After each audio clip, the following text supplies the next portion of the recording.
Welcome to Azalea Hotels and Residences, Boracay. Located po ito sa Station 2. So, malapit sa D-Mall and sa mga iba pang kainan and establishments. Ayan po yung aming sala. Meron po siyang 2-bedroom sa loob ng isang apartment. So, yan po ang master's bedroom. Yan si mother. Meron po siyang malaking mirror. And ayan po yung cabinet. May ironing board po. Meron pong pang laundry. May slippers na siya. And may vault. Jump tayo ulit sa sala. Meron siyang sofa bed na pwede pang higaan. And may sarili po siyang TV and aircon. May phone in po. So ayan po yung ating kitchen. Meron tayo dyan electric stove. Pwedeng magluto and mag-request ng mga gamit. Dami po niyang cabinets na pwedeng paglagyan. May mga utensils na din pagpasok namin na available and ready to use. Yan po sa dami ng cabinets. May microwave. Meron na rin po siyang refrigerator. Yan po ang sink namin. Di ba ang ganda? May complimentary water na rin na nire-refill nila everyday.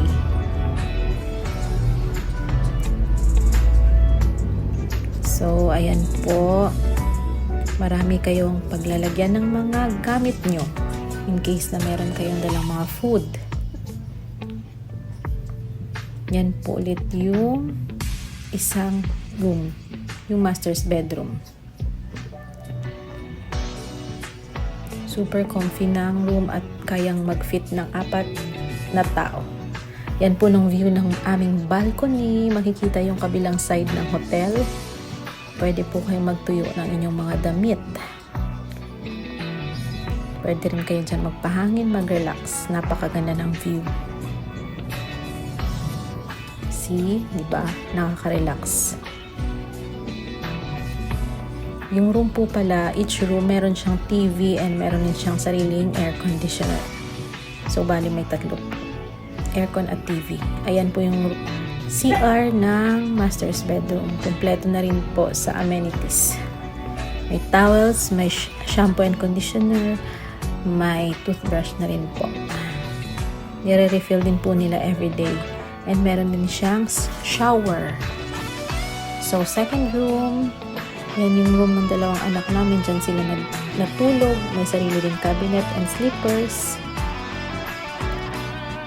Yan, may TV rin sila at meron isang aircon. Same lang po yung bed. Kasya yung 4 na katao. And may balcony rin. So, pwede rin silang mag-relax. Tingnan nyo, magandang view sa labas. So, ayan po yung CR. Common CR po siya. Nasa sala. Same lang po. Kung gaano kalaki yung sa master's bedroom, ganun din yung nasa common CR.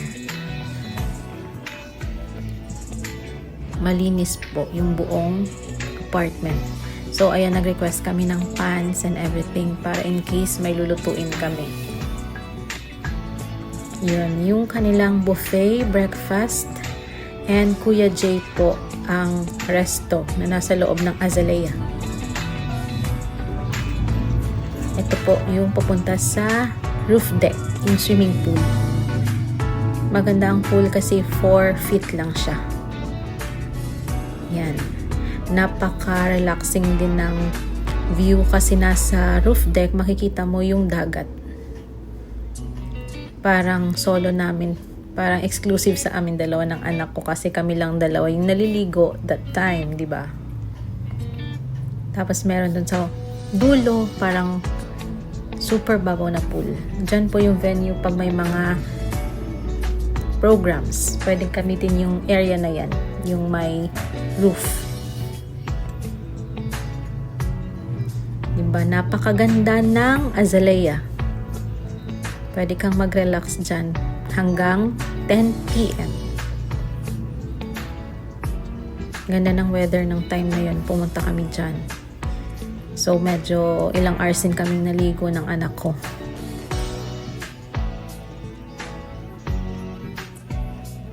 Napakalinis ng pool nila at merong nakabantay.